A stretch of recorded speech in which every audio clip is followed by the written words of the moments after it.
Welcome back. The corrupt corporate media is busy running cover for the Biden administration's fiscal fallout in an attempt to salvage the 2024 election. And who better to deceive the American people than a couple of paid propagandists? Check it out. There is this narrative. I know you're not going to get into campaigns and politics, but there is this narrative being pushed out there a little bit that the years prior to President Biden's administration were better for the economy. How should people be pushing back on that argument? Well, if you just look at where we were 4 years ago, you couldn't buy toilet paper sometimes.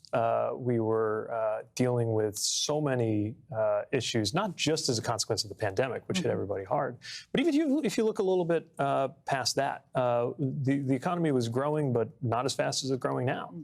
Unemployment had come down, but not as low it is now. Now, I think it's important to recognize where people are at, too. The country's been through a lot. Families have been through a lot. And just because a number on a page looks good doesn't mean people can feel it.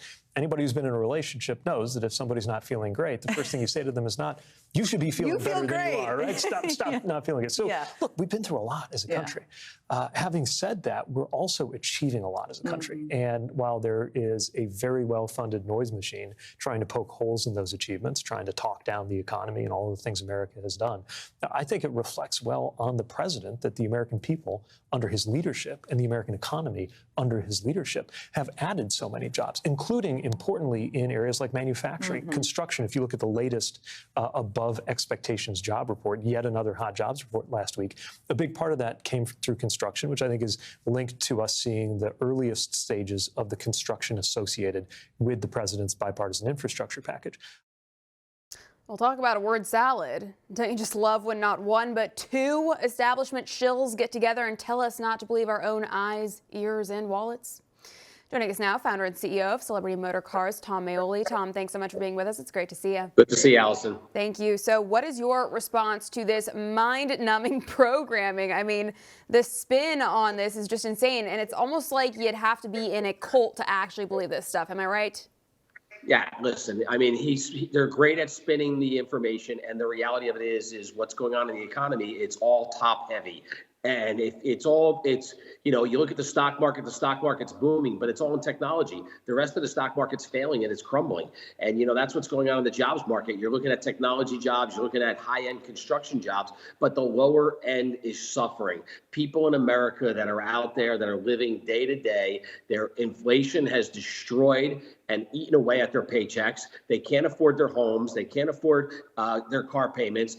Car payments have gone from $700 or $600 to $1,100. And add to all of that, credit card debt is at an all-time high. Yeah, it sure is. And as you mentioned, mainstream headlines are touting the addition of 303,000 jobs in March as a massive gain. But it seems like they're actually quite misleading, and they're forgetting a pretty interesting detail. According to Zero Hedge, all of the job gains are part-time or have been for illegals. I mean, you can't make this stuff up. It's to the point where it's just so ridiculous you have to laugh, right?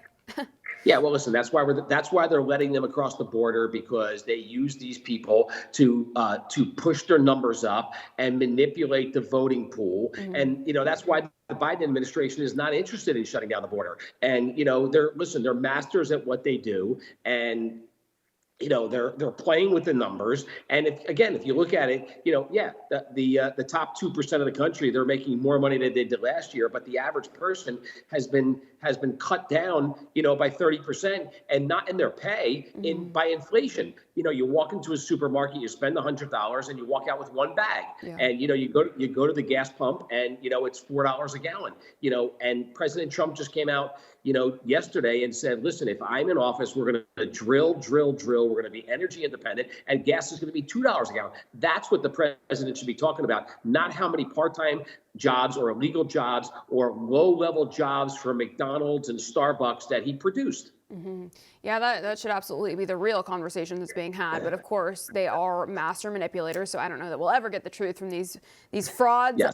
But worse yet, according to Zero Hedge, we're still down 9 million jobs since COVID. So I'm just curious, how can anyone pretend as though Biden helped to create a thriving economy for any American, right? Well, listen, I think the American public needs to sit back and understand if if they have their 401k and they're looking at it and they go back to pre-COVID and they look at it after COVID, and, I'm just picking a number out of a hat. If their 401k was worth $50,000 and all of a sudden it's worth $20,000, what Biden's saying now is, look, it's worth 25. But what happened to 40 and 50? We lost all that ground, and they're not talking about that. Yeah. And so what they're trying to do is they're trying to smoke screen the numbers. And, listen, a lot of the American public and the people that are out there, the working class people, don't understand the numbers. They don't understand the economy the way the average person does. So they're looking at it and saying, wait, we're on the comeback, but we're really not. We're not on the comeback.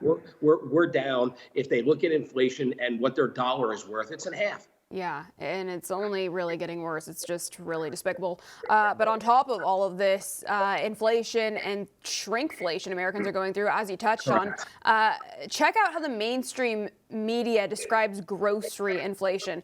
They now say it's a, quote, hot new splurge. Like being able to eat at home is some great splurge. This is just hilarious. What are your thoughts on this? Well, listen, I mean, you could spin this whatever way you want. Like I said, you walk into the grocery store for $100, you walk out with one bag. It's deplorable, and, this is all part of the inflation process. And what's going on today is, and I've been calling this for a while, I've been calling this on Fox News and I've been calling this on other news networks, is what's happening is, the more that the economy shifts to a lower volume economy because people can't afford to pay it, these grocery stores, these gas stations, these car dealerships need to raise their prices in order to cover their bills and keep their people employed. So what's happening is, as the more that they keep pushing the interest rates up and the more that the volumes go down in the GDP, what we're doing is we're actually causing more inflation. We need to lower interest rates. We need to get people out there spending. We need to, America was built, and this economy is built on borrowing. Mm-hmm. And when you go to the bank and you have to pay 8%, you're not borrowing anymore. You're not taking a home equity. You're not going to buy a car. You're not redoing your house.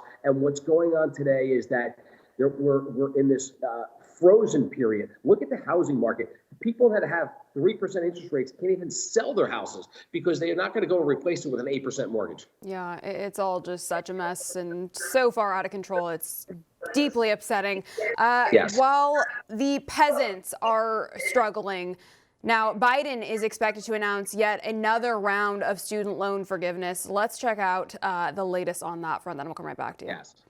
From day one, my administration has been committed to fixing the broken student loan system and making sure higher education is a ticket to the middle class, not a barrier. My administration has approved debt cancellation for 4 million Americans through various actions. And today, I'm announcing new plans that would cancel student debt for millions more. In total, these plans would cancel some or all student debt for 30 million Americans when combined with everything we've done so far. Tom, give us the real story here. Does this actually benefit the overall economy in any way? No. Horrible. No, horrible for the economy.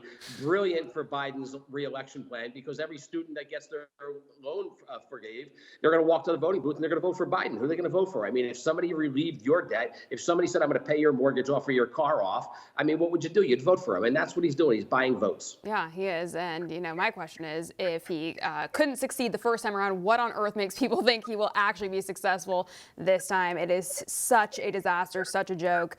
Hopefully people wake up and learn their lesson.